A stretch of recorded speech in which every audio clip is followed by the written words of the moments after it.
दोस्तों नमस्कार, मैं प्रशांत कौशिक संवाद इंडिया के मंच पर आप सभी का हार्दिक स्वागत करता हूं, हार्दिक अभिनंदन करता हूं। आप जैसा जानते हैं इस समय देश की राजनीति बिहार को लेकर बड़ी चर्चा है और बिहार की में जो राजनीतिक सरगर्मियां लगातार बढ़ती जा रही हैं क्योंकि कुछ समय के पश्चात कुछ महीनों के पश्चात वहां विधानसभा चुनाव प्रस्तावित और जिस तरह से बिहार की राजनीति में लगातार कांग्रेस हो, बीजेपी हो, जेडीयू, आरजेडी सभी जो मुख्य वहां पे स्टेक होल्डर है, मुख्य पार्टियां सभी पूरी जोर आजमाई इस समय बिहार चुनाव जीतने को लेकर लगा रही है और तमाम तरह की रणनीति भी वह लगातार बना रहे हैं और उसमें खास तौर से राहुल गांधी के बिना बिहार की चर्चा इस समय पूरी नहीं हो सकती क्योंकि जिस तरह से राहुल गांधी लगातार बिहार के अंदर दौरे कर रहे हैं, जिस तरह से बिहार की राजनीति में पूरा फोकस राहुल गांधी कर रहे हैं, जाति जनगणना की बात हो चाहे जातीय समानता की, सामाजिक न्याय की बात हो, और वह लगातार इन बातों को प्रमुखता के साथ उठा रहे हैं। तो आखिरकार बिहार की राजनीति क्यों इतनी महत्वपूर्ण हो चुकी है देश की राजनीति के दृष्टिकोण से, क्यों राहुल गांधी इतना फोकस कर रहे हैं बिहार के अंदर, और प्रधानमंत्री और गृह मंत्री का भी लगातार फोकस है बिहार पर। वह भी चाहते हैं कहीं ना कहीं बीजेपी के नेतृत्व में सरकार बने और वह नीतीश कुमार भी लगातार इस कोशिश में कि बीजेपी और जेडीयू गठबंधन उन्हें मुख्यमंत्री के तौर पर घोषित करे। तो तमाम तरह की बिहार के अंदर इसमें राजनीतिक सरगर्मियां, राजनीतिक बातें हैं। इन सब बातों पर चर्चा करने के लिए हमारे साथ देश के बहुत ही वरिष्ठ पत्रकार आज इस चर्चा में शामिल है, उनका परिचय मैं आपसे करा देता हूँ। हमारे साथ प्रफुल्ल कोलख्यान जी जुड़े हुए हैं, बहुत ही सीनियर जर्नलिस्ट है, बहुत बहुत स्वागत करता हूँ, बहुत बहुत अभिनंदन करता हूँ। तो प्रफुल्ल जी, आप बिहार की राजनीति को बखूबी जानते हैं, आपका बड़ा अनुभव है बिहार की राजनीति को देखने का, समझने का। क्या लगता है बिहार क्यों इतना महत्वपूर्ण हो चला है देश की राजनीति के दृष्टिकोण से कि सभी पार्टियां, जो मुख्य पार्टियां हैं, सारा जोर उन्होंने बिहार की राजनीति में अपना स्टेक बढ़ाने के लिए, अपना प्रभाव बढ़ाने के लिए लगा दिया। क्या लगता है आपको पूरा बिहार की राजनीति को किस तरह से आप देख पाते हैं इस समय? सभी को नमस्कार और आपको आभार कि आपने अपने चैनल पर मुझे वक्त दिया। इस समय जो राजनीति चल रही है पूरे देश में, तो बिहार के वैशिष्ट्य को अगर समझना हो तो यह समझना होगा कि इमरजेंसी का विरोध, जो सत्ता परिवर्तन पहली बार केंद्र में हुआ था, वो बिहार से उसका सूत्रपात हुआ था। कांग्रेस में आजादी के बाद की राजनीति के संदर्भ में हम बात कर रहे हैं, अब पुरानी बातों को अगर रहने भी दे तो और बिहार एकमात्र राज्य है जहां पर भारतीय जनता पार्टी या राष्ट्रीय स्वयंसेवक संघ की दाल नहीं गली है। हिंदी का मुहावरा है, दाल नहीं गली है। आज तक भारतीय जनता पार्टी इस स्थिति में नहीं आई कि वह अपने दम पर बिहार में सरकार बना सके। यहाँ पर नीतीश बाबू जो हमारे मुख्यमंत्री हैं, 20 साल से 25 साल से जो मुख्यमंत्री हैं, उन्हीं की डोर पकड़ करके वह सत्ता का आनंद और सत्ता का सुख या जो भी कहिए सत्ता में वह रहती आई है। और अब स्थिति उसकी ये है कि वह नीतीश कुमार को ही बेदखल करना चाहते हैं और उन्हीं को उस गाड़ी से धक्का मार के उतार देना चाहते हैं जिस गाड़ी पर ये बैठे रहे। अब नीतीश कुमार तो इसको ड्राइवर है। अब ये चाहते हैं कि अभी जो उनकी राजनीतिक स्थिति है, और इसकी कोशिश उन्होंने पहले भी की थी कि धक्का मार करके इस ड्राइवर को उतार दिया जाए, इनको खलासी बना दिया जाए या रास्ते पर छोड़ दिया जाए और गाड़ी को लेकर के उड़ जाए, अगर मैं मेटाफर का इस्तेमाल करूं तो। एक तो इस कारण से महत्वपूर्ण है। दूसरा, जब जाति जनगणना की बात होती है या जातिवार जनगणना की बात होती है तो बिहार उसकी प्रयोग भूमि है। बिहार में सबसे पहले कर्पूरी ठाकुर जी ने इसका इस्तेमाल किया था, इसका प्रयोग किया था। आप जानते ही हैं, समाजवादियों की जगह है और कर्पूरी ठाकुर जी के बाद इसी जनसंघ ने उनका विरोध किया था और कर्पूरी ठाकुर की सरकार जो है सो गिर गई थी, सरकार नहीं चल पाई थी। और तो पहला तो ये मंडल कमीशन जिसको लेकर के आज की राजनीति शुरू से आखिर तक पहाड़ा पड़ती है, वह बीपी मंडल बिहार के थे। तो उनके अपने बिहार की संवेदनशीलता उसमें है और भी उनके उस संवेदनशीलता के भागीदार दोनों ही हैं, राष्ट्रीय जनता दल हो या जनता दल यूनाइटेड हो। तो दूसरी बात तो ये है।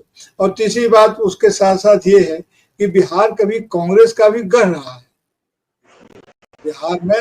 और बिहार चूंकि बुद्ध की जमीन है तो यहाँ के लोगों की जो मनोवृत्ति है, राजनीतिक रूप से बहुत संवेदनशील लोग हैं। भले ही आर्थिक रूप से बिहार पिछड़ गया है, लेकिन राजनीतिक रूप से बहुत संवेदनशील है और चीजों को अपने तरीके से परखने का, समझने का इन्हें अभ्यास है।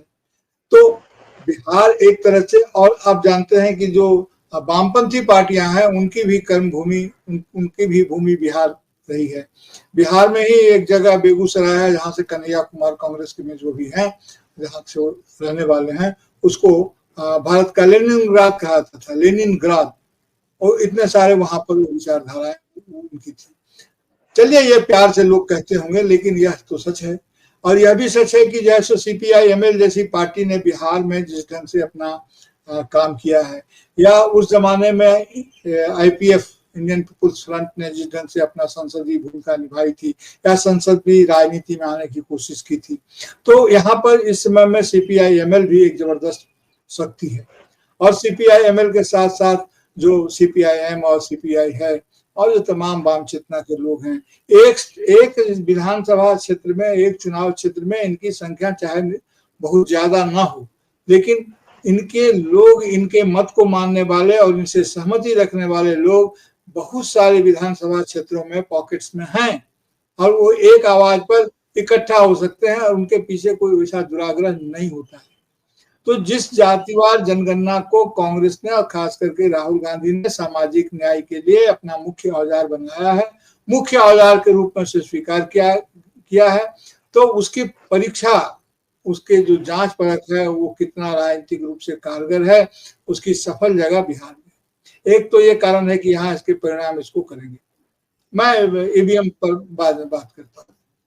दूसरा कि बिहार में जब चुनाव के परिणाम होंगे तो ये हमारे जो विधानसभा के चुनाव होने वाले हैं 2026 में 5 राज्यों के, चाहे वो राजस्थान या क्या बोलते पश्चिम बंगाल के हों, तमिलनाडु के हों, असम के हों, केरल के हों, पुडुचेरी के हों, तो ये इन 5 राज्यों के जो चुनाव हैं उनकी दिशा ऐसे तय होगी।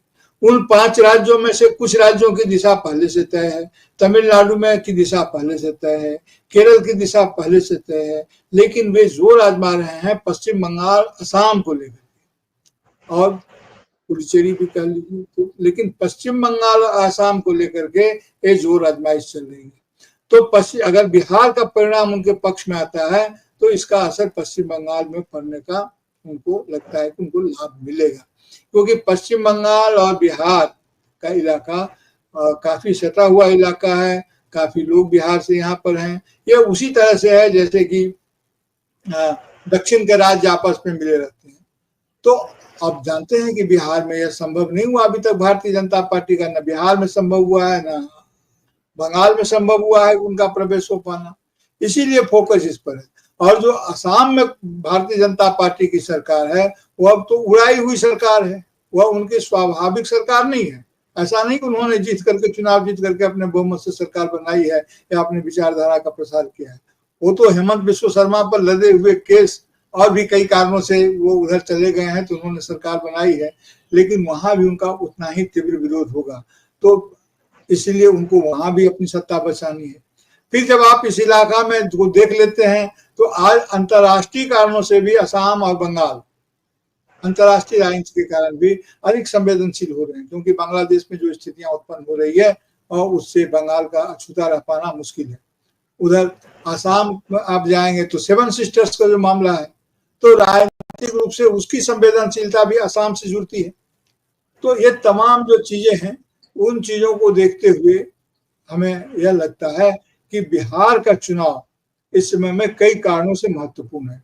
न सिर्फ सामाजिक न्याय, आर्थिक न्याय। आप जानते हैं कि बिहार में पर कैपिटा इनकम सबसे कम है, यानी कि बहुत नीचे है। बिहार में औद्योगिक विकास की वह दर नहीं है, और बिहार का बंटवारा हो गया था। जब झारखंड अलग हो गया तो आप कल्पना कर सकते हैं किसी राज्य का राजस्व अगर 70% लगभग गिर जाए एक साथ सिर्फ बिहार विभाजन से, और वह 25 साल से 20 साल से संघर्ष कर रहा है, कोई उसको स्पेशल पैकेज नहीं मिल रहा है। तो इसीलिए बिहार की राजनीति में, भारत की राजनीति में बिहार का यह चुनाव बहुत महत्वपूर्ण है। और इसकी महत्वपूर्णता का एक आयाम इस समय की जो केंद्रीय सत्ता है वह बिहार सरकार की, बिहार के राजनीतिक दल जनता दल यूनाइटेड हो, उनके 12 हैं, चिराग पासवान हो जिनके 6-7 MP हैं, जीतन राम मांझी हो, इनके समर्थन के बिना अगर ये बिहार तय कर ले तो केंद्र की सरकार निश्चित रूप से बहुत खतरे में पड़ जाएगी। इसीलिए बिहार अगर NDA जीत जाता है तो बिहार के जीतने से उसको केंद्र में भी अपनी सरकार सुरक्षित दिखती है, तो इसलिए महत्वपूर्ण है सर। जी बिल्कुल, बहुत महत्वपूर्ण बात है आपने कही। तो जिस तरह से सभी राजनीतिक विचारधाराओं को कहीं ना कहीं बिहार के अंदर पैर जमाने का अवसर मिले, और लगातार कहीं ना कहीं समर्थक वर्ग उन सभी राजनीतिक विचारधाराओं का आज भी, चाहे वो कमजोर पार्टी हो चुके हैं, लेफ्ट की आपने बात की, चाहे तमाम जो दूसरी राजनीतिक विचारधारा है, सबको कहीं ना कहीं बिहार में उर्वरा शक्ति जरूर मिली है। लेकिन जो बात आपने जैसे कही कि अगर एनडीए की जीत क्यों महत्वपूर्ण है, अगर बिहार में एनडीए गठबंधन चुनाव हारता है तो उसका केंद्र की सरकार पर भी उसका बड़ा असर पड़ेगा, जैसा आपने कहा। और इसलिए क्या राहुल गांधी इसी वजह से बिहार के अंदर ज्यादा फोकस कर रहे हैं, लगातार वे दौरे कर रहे हैं और जातीय जनगणना की, सामाजिक न्याय की जो बात कर रहे हैं वे बिहार के अंदर। और ये देखा भी जा रहा है कि जिस तरह से बहुत ही गरीब जो वर्ग है, जो भी बहुत आर्थिक रूप से कमजोर वर्ग है, उस पर ज्यादा ध्यान इस समय राहुल गांधी दे रहे हैं। जैसे दशरथ मांझी के पुत्र के यहाँ वे जाते हैं, मांझी परिवार के घर पर जाकर उनसे बातचीत करते हैं, उनकी पूरी आर्थिक हालत देखते हैं।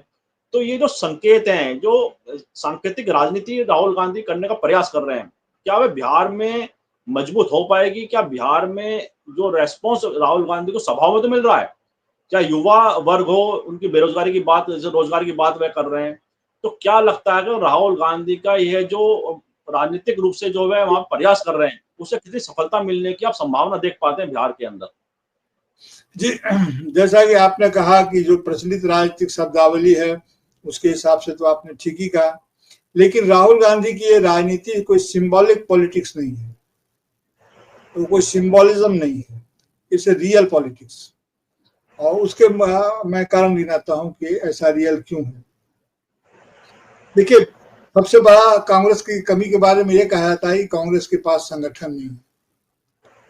मैं आपको ये याद दिलाऊं कि जब इमरजेंसी विरोध में जब इलेक्शन हुआ था तो कांग्रेस बिहार की सबसे मजबूत पार्टी थी सांगठनिक रूप से, और बाकी पार्टियों का भी कोई संगठन नहीं था, चाहे वो समाजवादी हो, और सीपीआई की अगर कोई वक़्त थी तो सीपीआई ने तो इमरजेंसी का समर्थन ही किया था, लेकिन उनकी सांगठनिक शक्ति बाकियों की नहीं थी, और जनसंघ की तो बिल्कुल ही नहीं थी, भारतीय जनता पार्टी का जो पूर्व रूप है जनसंघ। तो फिर बिहार में इतना बड़ा फेरबदल कैसे हो गया?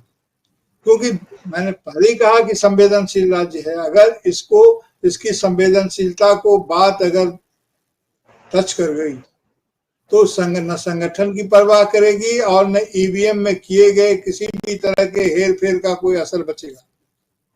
आप अगर 40 लाख, 39 लाख, 25 लाख मतदाता भरेंगे ना वोटर लिस्ट में, लेकिन अगर बिहार के जो 4 करोड़, 5 करोड़, 6 करोड़ जो भी मतदाता हैं वे अगर पलट गए तो आप बचा नहीं पाएंगे। तो पहली बात तो ये है। दूसरी बात ये है कि राहुल गांधी के लिए क्यों ये सिंबॉलिज्म नहीं है? क्योंकि सिंबल्स तो होते हैं, लेकिन सिंबॉलिज्म की पॉलिटिक्स अलग होती है, क्योंकि सिंबल का इस्तेमाल करने के बाद वे उससे अलग निकल जाते हैं। राहुल गांधी ने इसे अपने जीवन का मिशन बना लिया है, और जिस राहुल गांधी सीधी बात बोलते हैं और उसमें कोई अगर मगर नहीं होता है। जिस दिन उन्होंने कहा था कि मैं जातिवार जनगणना को करवा के रहूंगा, चाहे इसके लिए मुझे वोट की हानि ही क्यों न उठानी पड़े, अगर ये हानि मुझे उठानी पड़ती है तो मैं सहर्ष से उठाऊंगा।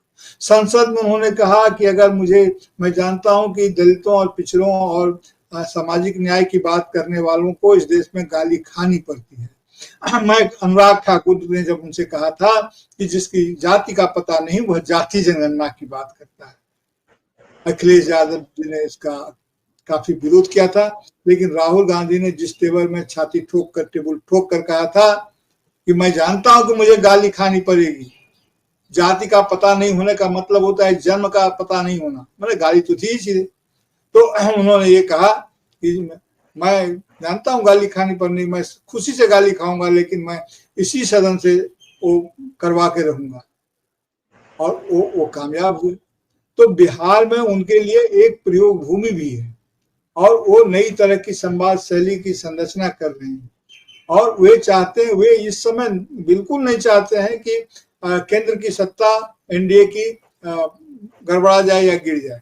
वे इस फिराक में कभी नहीं है। अगर वे उस रास्ते के किसी से लड़ते समय सबसे बड़ा खतरा प्रशांत सर ये होता है ना कि लड़ते लड़ते हम वही हो जाते हैं जिसके खिलाफ हम लड़ रहे होते हैं, क्योंकि उसी के औजार का इस्तेमाल करते हैं। राहुल गांधी जानबूझकर से लगातार बचते रहे, तो लगातार बचते रहे, वो चाहेंगे। कभी उन्होंने ये सरकार को कभी भी डिस्टर्ब करने की बात नहीं कही है, कभी भी उसे डिस्टेबलिश करने की बात नहीं कही है, कभी किसी को नहीं कहा है कि नहीं आप समर्थन वापस ले लिए या सरकार को आप। अक्सर मुझे कई बार लग जाता है कि जब इतना सारा कुछ घमासान हो रहा है तो ये लोग क्यों उनको समर्थन दे रहे हैं जो सहयोगी दल है। लेकिन राहुल गांधी ने खुद कभी नहीं कहा, बल्कि उन्होंने आगे बढ़कर यह कह दिया है कि नीतीश कुमार जी वहीं रहें, उनके लिए इंडिया गठबंधन का या महागठबंधन का दरवाजा मेरी तरफ से खुला नहीं है, उसे तय करेंगे लालू यादव, क्योंकि बिहार तो उन्हीं वही तय करते हैं। लेकिन कांग्रेस ने अपना स्टैंड बिल्कुल साफ कर दिया, तो वे नहीं चाहते हैं कि क्या वहां पर वो सत्ता डिस्टेबलाइज हो, क्योंकि इस समय जो उनकी स्थिति है और वो स्थिति अभी एक जो विचारधारात्मक स्तर पर देखें तो एक ऑपरेशन जारी है, उनका जितना भी विष है वो विष निकल जाए। राहुल गांधी पूरी कोशिश में है और जब तक वो रहेंगे, उन्होंने विशेष सत्र बुलाने की मांग की, विशेष सत्र नहीं बुलाया गया, लेकिन उन्होंने इसलिए विरोध नहीं किया, सर्वदलीय बैठक में प्रधानमंत्री नहीं आए, उन्होंने मुद्दा नहीं बनाया, उतना राजनीति, लेकिन वे गए, विदेश भेजना था प्रतिनिधिमंडल को, तो उन्होंने ये सहमति उनकी पार्टी की तरफ से जरूर जाहिर की गई कि जब आपने नाम हमसे पूछा था तो हमारे कहे हुए नाम को आपने क्यों नहीं शामिल किया, तब उन्होंने कहा कि सुझाव मांगा था, लेकिन उसको भी राहुल गांधी ने मुद्दा नहीं बनाया। तो अपने ही बनाए हुए मुद्दे में एनडीए बार बार उलझ रही है, और लेकिन राहुल गांधी का अपना रास्ता है।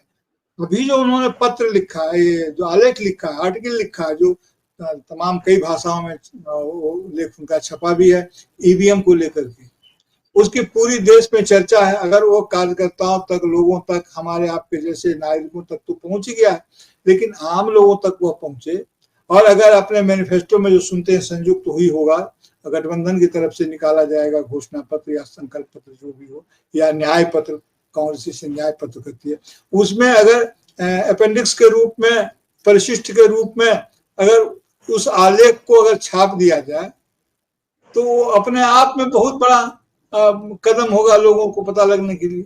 और आजकल तो मोबाइल का जमाना है, तुरंत खबर कहां से कहां पहुंच जाती है। राहुल गांधी ने सिर्फ एक जगह कहा नरेंद्र सरेंडर, लेकिन रगों में खून दौड़ने और तमाम तरह की जो बातें उन्होंने कही, उनको जो भी पूछना उस सरकार से पूछते हैं। प्रधानमंत्री जब पार्टी नेता के रूप में उनके जो भी वक्तव्य हैं, राहुल गांधी उस पर नहीं हिट करते हैं जल्दी, उसके लिए पार्टी करती है, लेकिन नेता विपक्ष प्रतिपक्ष के रूप में वो सरकार से सवाल करते हैं और चुनाव आयोग से सवाल करते हैं, तो जाहिर है कि इसका कोई ना कोई जवाब तो आएगा। जी, ये तो कोई जवाब नहीं हो सकता है कि जितने आपके मतदाता नहीं है, जितने राजकीय वयस्क लोगों की संख्या नहीं है, उससे ज्यादा मतदाता आपके हैं और उन्होंने वोट डाला है। आपका स्ट्राइक रेट जो है सो 32% से 89 पर पहुंच गया, लगभग 57% in respect of with reference to assembly क्या बोलते हैं पार्लियामेंट इलेक्शन, पार्लियामेंट में जो 32% था वो इसमें 89% हार्ट को ये नहीं हो सकता। तो सवाल उठा रहे हैं, जवाब दें चुनाव आयोग। उन्होंने कहा कि अगर बिल्कुल बात सही है तो फिर समिति बनाने की जरूरत क्या है, सरकार नियुक्त कर ले। अगर एक सीनियर मिनिस्टर रहेगा और प्रधानमंत्री रहेंगे तो वही नियुक्त कर लेना, फिर नेता प्रतिपक्ष को उसमें शामिल करने की जरूरत ही क्या है। ये तो तभी कारगर होगा ना जब प्रधानमंत्री और सीनियर मिनिस्टर के बीच में कोई टकराव हो। हाँ, तो जो टकराव करेगा मिनिस्टर हमारी संरचना में, संवैधानिक संरचना में, वह तो मिनिस्टर ही नहीं रह पाएगा, और वो अभी मिनिस्टर भी किसी पद से तो नामित है नहीं, जिस किसी को प्रधानमंत्री बुला लें वही सीनियर हो जाएगा। तो इसलिए जो उनके सवाल हैं वो बहुत ही वैध हैं, और इसको तो साधारण आदमी समझ जाएगा कि हाँ इसमें क्या पेंच है। अब खिलाड़ी ही अगर एम्पायर भी तय कर दिए और खिलाड़ी ही सब कुछ तय कर दें तो फिर खेल का क्या होगा, निष्पक्षता खत्म हो जाएगी। हाँ, तो कम से कम भरोसा खत्म हो जाएगा। आप उनका, आपकी, आप भले क्रेडिबल हो लेकिन आपकी क्रेडिबिलिटी हमेशा क्वेश्चन होगी। ये तो है। देखिए विश्वास, मैं ये कह रहा हूँ मैं ये कह रहा हूँ सर कि भरोसा का न होना एक खतरनाक बात है, एक बहुत ही गलत स्थिति है कि आप भरोसे के काबिल नहीं है, ये बहुत गलत स्थिति है। लेकिन आप भरोसे के काबिल हैं, लेकिन आपकी कारगुजारियों के कारण आप पर कोई भरोसा नहीं कर रहा है, या उससे भी ज्यादा खतरनाक। तो ये स्थिति है यहाँ पर चुनाव आयोग को लेकर। सर जी जी जी, ये बहुत ही महत्वपूर्ण बिंदु आपने उठाए हैं, और साथ ही आपने जो राहुल गांधी की राजनीति को लेकर जो बात कही, जिस तरह जातीय जनगणना की वह एक कमिटमेंट उनका दिखाई देता है, और उस पर तमाम अवरोध के बावजूद भी, तमाम बाधाओं के बावजूद भी उन्होंने उस राजनीति से अलग अपने को हटाया नहीं। लगातार उस पोजीशन पे डटे रहे और लगातार और सरकार को मजबूर कर दिया उन्होंने कि जाति जनगणना की वह घोषणा करे। तो राहुल गांधी की जो कमिटमेंट वाली पॉलिटिक्स है, क्या उसने देश की राजनीति में बड़ा परिवर्तन की तरफ संकेत कर दिया? क्योंकि जिस तरह से राजनेताओं पर से उनके जो वादे हैं या मुद्दे पे से विश्वास लोगों पर डिगा है, ऐसे में राहुल गांधी का अपने मुद्दों पर स्टैंड लगातार कायम रखना, उन पर लगातार डटे रहना, जो कमिटमेंट पॉलिटिक्स है, क्या उसको राहुल गांधी ने बड़ी मजबूती से देश की राजनीति में स्थापित कर दिया है? क्या लगता है आपको? देखिए, राहुल गांधी जब जाति जनगणना की बात करते हैं, अखिलेश यादव या तेजस्वी यादव या अन्य कोई लोग जब जाति जनगणना की बात करते हैं, नीतीश कुमार जी भी करते हैं, तो उसमें और राहुल गांधी में बुनियादी फर्क क्या है? बुनियादी फर्क ये है कि ये सभी कहीं न कहीं उससे जिस समूह को लाभ होगा वे सभी उस समूह से आते हैं, जिसकी वो बात कर रहे हैं उसके वो लाभग्राही समूह में है। लेकिन राहुल गांधी लाभग्राही समूह में नहीं है। हुआ क्या, हमारे यहाँ क्षेत्र और जाति दोनों का असर है। तेजस्वी यादव बिहार में यादव के बहुत बड़े नेता हैं, लेकिन उत्तर प्रदेश में एक विधानसभा नहीं जितला पाएंगे। उसी प्रकार अखिलेश यादव जो उत्तर प्रदेश में बहुत महत्वपूर्ण है, जो उनकी संख्या भी है, उनकी ताकत भी है, लेकिन वे बिहार में 2 सीट नहीं निकाल पाएंगे, जबकि वो भी यादव है। तो यानी कि ये इसके दो ब्रैकेट्स हैं, एक तो क्षेत्र और दूसरा जाति। राहुल गांधी ऐसे नेता हैं जिनका ना कोई राज्य है और भारतीय जनता पार्टी की माने तो ना कोई जाति भी नहीं है, और आरक्षण से उनको कोई लाभ भी नहीं मिलना है। और जिस ढंग से जिस वातावरण में उनकी परवरिश हुई है, जिस सुरक्षित वातावरण में, वहां से निकल करके आम लोगों में वैसे दूध मिश्री घुल जाते हैं जो तो वे कोई लोग नहीं हो पाते हैं। उनके बारे में कहा था कि वो चांदी का चम्मच लेकर के उतरे हैं, लेकिन चांदी के चम्मच से वो खीर नहीं खा रहे हैं। लकड़ी के चम्मच से, जिन लोगों को लकड़ी का चम्मच हाथ लग गया है, वे तो घर में बैठ के खीर खा रहे हैं। और जिसको चांदी का चम्मच मिला था वह घूम रहा है, राजनीति कर रहा है, देश नाप रहा है, देश की धड़कनों पर कान रख रहा है, फर्स्ट हैंड इंफॉर्मेशन कलेक्ट कर रहा है। उसने उनकी दृष्टि देखी, उन्होंने क्या कहा कि जाति जनगणना का जो क्वेश्चनर बनेगा, उसके जो फॉर्मेट बनेंगे, वे ब्यूरोक्रेट्स नहीं तैयार करेंगे, बंद कमरे में नहीं तैयार होगा। इसके जो लाभग्राही लोग हैं वो उनके प्रति से, उन समूहों से बातचीत कर करके वो खाना तैयार करेंगे, क्योंकि जिसको जरूरत है इलाज की उससे पूछा तो जाए कि आपको कष्ट क्या है, आपकी बीमारी क्या है। अब तक जो भारतीय जनता पार्टी अभी भी खेल कर सकती है कि अब तक जो हुआ है कि ब्यूरोक्रेट्स तैयार करते हैं, जिनके पैर में बेवाई नहीं फटी है वो बेवाई की दवा तलाशते हैं। राहुल गांधी कहते हैं कि नहीं, इससे 2 बातें होंगी। एक तो ये कि इस पूरी प्रक्रिया में वह समूह शामिल होगा जिस समूह के हित में इन्वॉल्व होगा, अंग्रेजी में कहें तो इन्वॉल्व होगा जिस समूह के हित के लिए, भले के लिए यह जाति जनगणना की जाएगी। और दूसरा यह कि जाति जनगणना अपनी सार्थकता को हासिल करने का फॉर्मेट तैयार कर पाएगी सही तरीके से।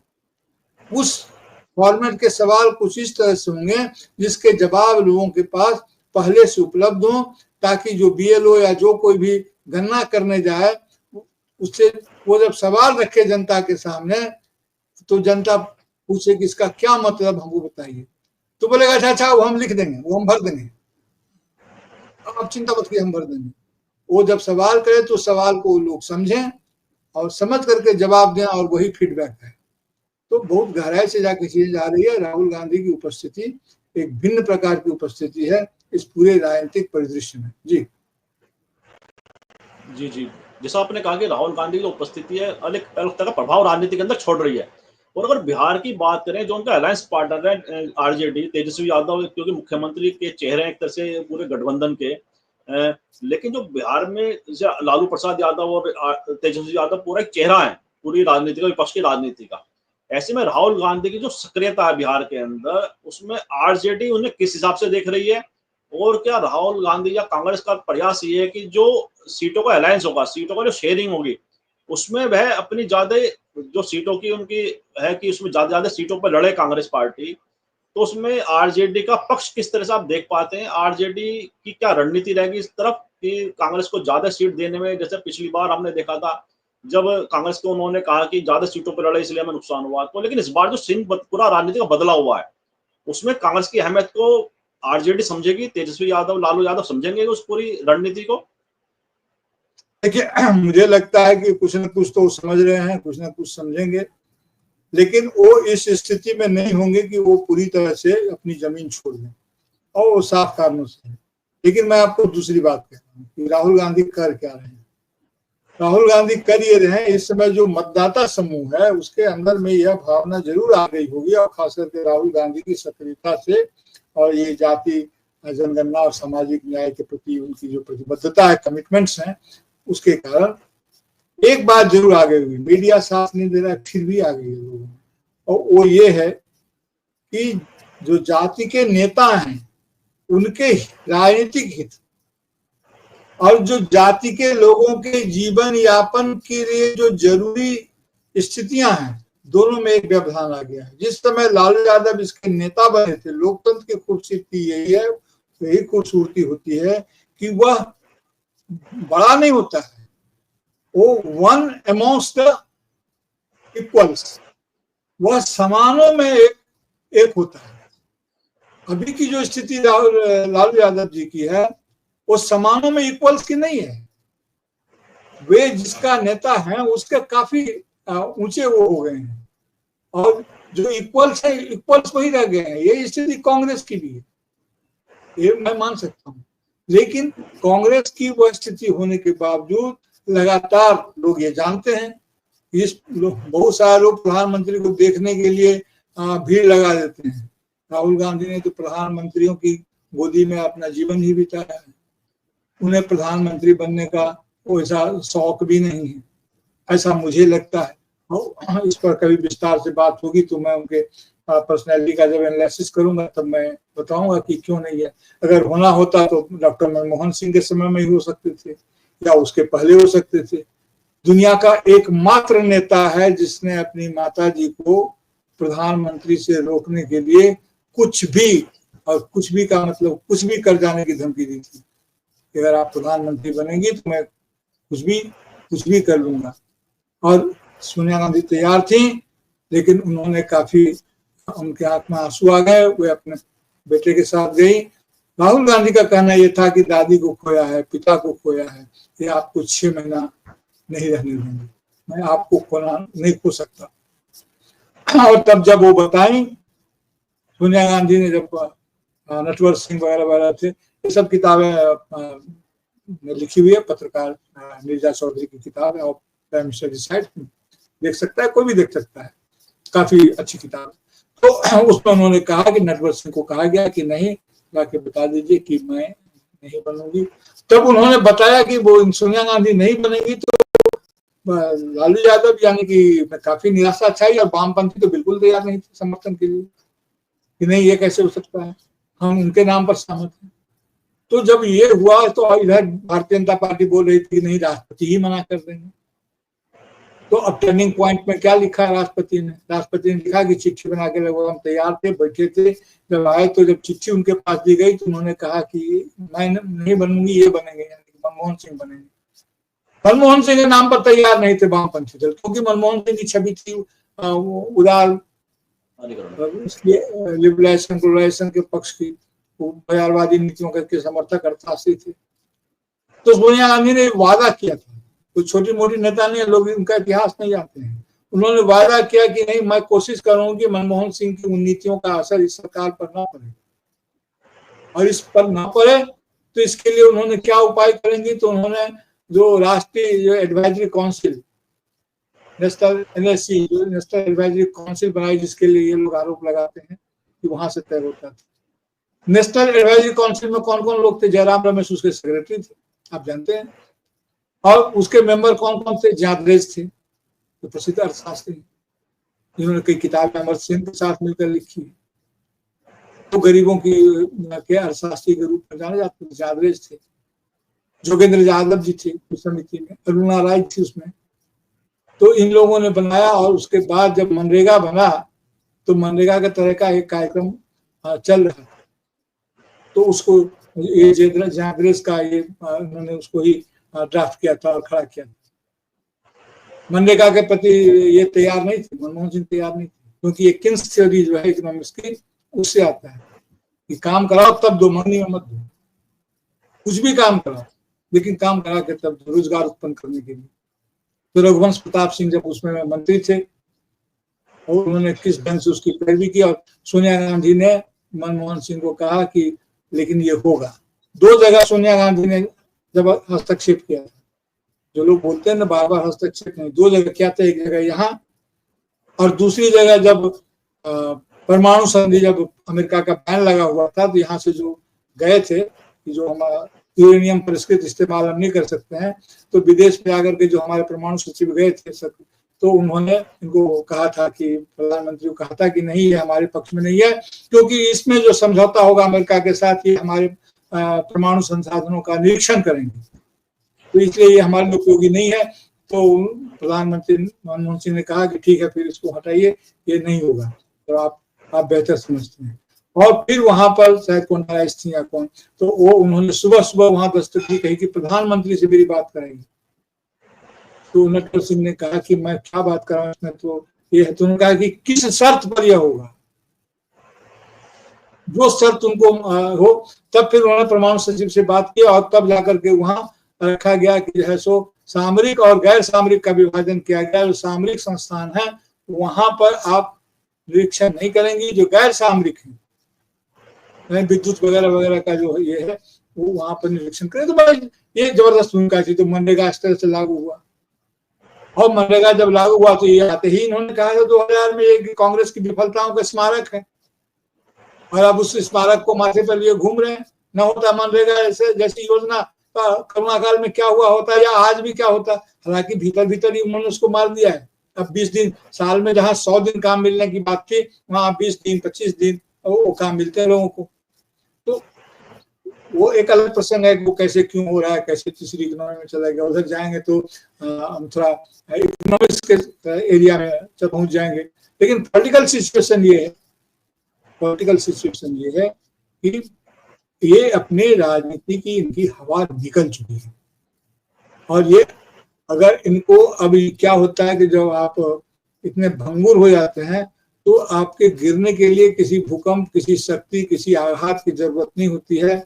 आप जो लोग सिगरेट विगरेट पीते हैं, मैं तो नहीं जानता हूँ, लोग वो देखते, कभी कभी देखिएगा लोग सिगरेट पीते रहते हैं तो सामने में राख जो है, और जितना बड़ा सिगरेट नहीं बचता उससे बड़ा राख का टुकड़ा जो है सो वो लगा रहता है।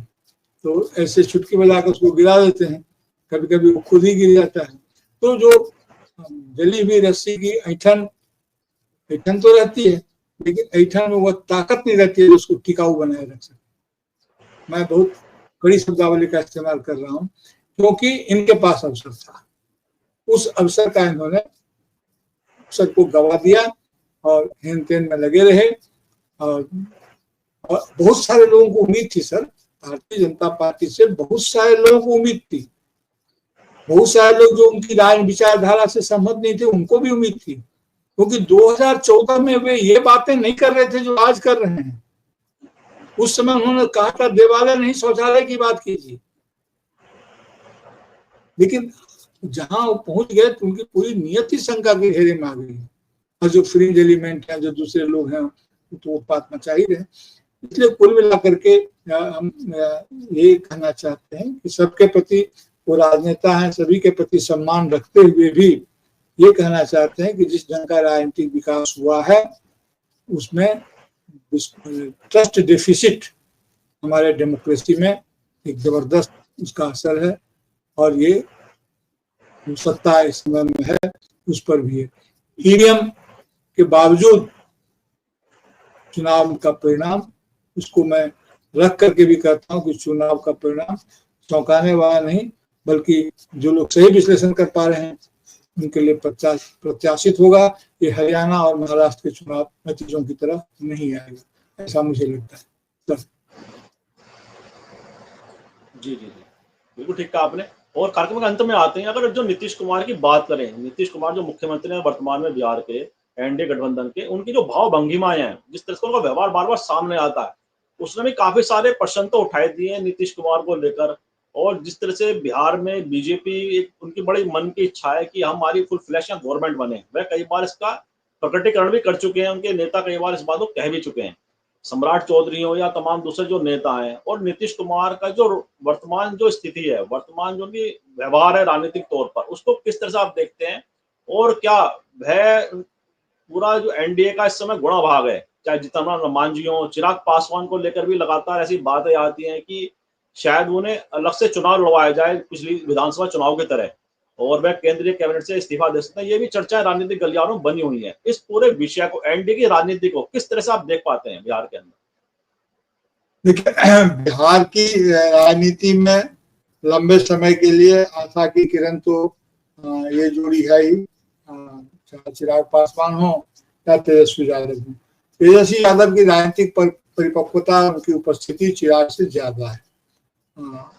इतनी बात मैं यहाँ रख रहा हूँ। नीतीश कुमार जी का देखिए क्या होता है ना कि अगर आप किसी गाड़ी में यात्रा करते हैं और बहुत लंबी यात्रा होती है तो और उम्र भी हो जाती है, तो आदमी को उतरते समय डर लगता है, सीट से उतरते समय। तो इतने दिन से मुख्यमंत्री हैं कि अब वो बिना मुख्यमंत्री के अपनी उपस्थिति की कल्पना भी उन्हें कष्ट पहुंचाती है। इसलिए वे चाहते हैं कि नाम हमारा ही रहे, बाकी शासन कोई करे। बहादुर शाह जफर की तरह कब देशभक्त मुझे माना जाए और मैं बहुत रुग्ण अवस्था में भी रहूं तो ताज मेरे ही नाम पर रहे। उनकी कुल ख्वाहिश ये है। उनकी कोई राजनीतिक मंशा नहीं है कि लोगों की सेवा उस ढंग से हो जिस ढंग से हम चाहते हैं। लोगों की सेवा आप चाहे जैसी कर लें, मुझे अब इसका पेंशन दें कि हम शांति से इसमें रहें। उसको उन्होंने अपने जिद से नहीं, सम्मान से जोड़ के रखा है। कितने दयनीय हो जाते हैं वो, 20-25-22 साल से मुख्यमंत्री हैं, और कितने दयनीय हो जाते हैं वो प्रधानमंत्री के सामने जब वो चाहते हैं कि इसकी घोषणा प्रधानमंत्री कर दें, भावी मुख्यमंत्री के रूप में। हमारा इतने दिन से मुख्यमंत्री रहा हुआ आदमी घोषणा के लिए इतना लड़ाई थे, वह भी वो प्रधानमंत्री नरेंद्र मोदी के सामने। और कभी ऐसे करते हैं, कभी ऐसे करते हैं। उनका जो बॉडी लैंग्वेज है, जो बुढ़ापे के कारण है, वो तो अपनी जगह है। कभी मुख्यमंत्री उप मुख्यमंत्री को बोलते हैं खड़े हो जाइए, सब लोग खड़ा हो जाओ। देखिए, मैंने इस तरह के जो आचरण करते हैं वो तो एक सामंती तो परिप्रेक्ष्य ठीक है बिहार में सामंतवाद, लेकिन बिहार के लोग भी इसको पसंद नहीं करते हैं कि सरेआम किसी को कह दिया जाए खड़े हो जाओ, बैठ जाओ, पसंद नहीं करते। लेकिन अब वो आवेग में वो बोल गए और प्रधानमंत्री इस बात को समझते हैं और इस नस को दबाए रहते हैं। अब देखिए, जब वो लौट के आए हैं वहां से विदेश से, ऑपरेशन सिंदूर के पहले पहलगाम की घटना के बाद, तो मधुबनी में किस ढंग से सभा में वो ठिठोली वो आपस में ये कर रहे हैं। इसके पहले भी जब भागलपुर या कहाँ गए थे तो वहां भी जिस ढंग से हाथ पकड़ के बात कर रहे थे, जो कैमरे में आ गया, नहीं आना चाहिए था, ये सब पर्सनल चीजें होती हैं। जिस ढंग से वो खुशामदी मुद्रा में थे, या शपथ ग्रहण समारोह में, ये तो पहली बार दुनिया में हुआ कि जिसके समर्थन से सरकार बनने जा रही है वही काफी झुका जा रहा है। लग रहा है कि वो उनका समर्थन लेकर उनको ऑब्लाइज कर रहे हैं। तो ये काउंटर ऑब्लिगेशन का टाइम है, मिरर इमेज क्रिएट हो रहा है। तो इसलिए नीतीश कुमार जी का जो और जो उनके जो समर्थक लोग हैं, निश्चित रूप से नीतीश कुमार जी कि अपनी जाति की जहां तक बात है तो उनके जाति का बहुत जबरदस्त वोट नहीं रहा है। लेकिन अब देखिए, ये डिटेल में अभी कभी कहेंगे कि कैसे पहले मुसलमानों में और यादवों में जबरदस्त टक्कर हुआ करता था प्रसाद के समय में। तो लालू यादव जी ने इसे बहुत सामाजिक रूप से संभाला और दोनों के बीच में एक सेतु का काम किया, जोड़ा, जिसको दुनिया MY कॉम्बिनेशन बोलती है, मुस्लिम यादव कॉम्बिनेशन। लेकिन ये दो संघाती समूह को उन्होंने जोड़ने की कला दिखलाई और उसके हुए विचार सेतु बने। उसी प्रकार जो MY फोल्ड से जो बाहर पड़े हुए लोग थे, उनके लिए नीतीश बाबू जो है सो वही सेतु वो वहां बने। एक बड़े पुल के नीचे एक छोटा पुल होता है ना, थोड़ा सा कम ऊंचाई पर। आप पटना अगर जाएंगे तो वहां देखेंगे जयप्रकाश सेतु पर जो ऊपर वाला पुल है, नीचे पीपा पुल है। जब पानी कम होता है तो उससे गाड़ियां गुजरती है, जब ज्यादा रहता है तो सिर्फ उससे गुजरती है। तो नीतीश बाबू ने भी ये काम किया और सफलतापूर्वक काम किया। एक काम तो इन लोगों ने किया मिलकर कि बिहार में भारतीय जनता पार्टी को पैर पसारने का मौका नहीं दिया। इतनी बड़ी चादर उनको कभी हासिल नहीं हुई कि वो पैर ढककर आराम कर सकें। मुंह ढकते हैं तो पैर उघार और पैर ढकते हैं तो मुंह उघार की स्थिति में हमेशा उनको रखा। यह तो कमाल की बात है, ये तो कहीं हुआ नहीं। न उत्तर प्रदेश में हुआ, न मध्य प्रदेश, न राजस्थान, किसी भी हिंदी प्रदेश में नहीं हुआ, या अन्यत्र भी नहीं हुआ, दक्षिण को छोड़ दें तो कुल जमा ये है। इसलिए नीतीश कुमार जी एक फैक्टर तो हैं, लेकिन वो रहेंगे, उनके प्रति है। लेकिन नीतीश कुमार जी को अगर यही करना है तो कहीं केंद्र में मंत्री बन जाए और वहीं पर मंत्रालय में आनंद लें, चीफ मिनिस्टर का पद से मुक्त हो जाए, यही उनके लिए अच्छा है। बाकी कौन क्या बनेगा, चाहे सम्राट चौधरी बने या चिराग पासवान बने। चिराग पासवान भी पीछे हटने वाले नहीं, उनकी भी महत्वाकांक्षा काफी उच्च है और जेन्युइन है। होगा क्यों नहीं होगा, युवा है। अपने पुत्र को निशांत कुमार जो तेजस्वी इनके नीतीश कुमार जी के पुत्र हैं, उनके भी राजनीति में आने की बात चल रही थी। अभी वो बात लगता है थोड़ी थमी हुई है, लेकिन अब क्या पता कब क्या हो जाए।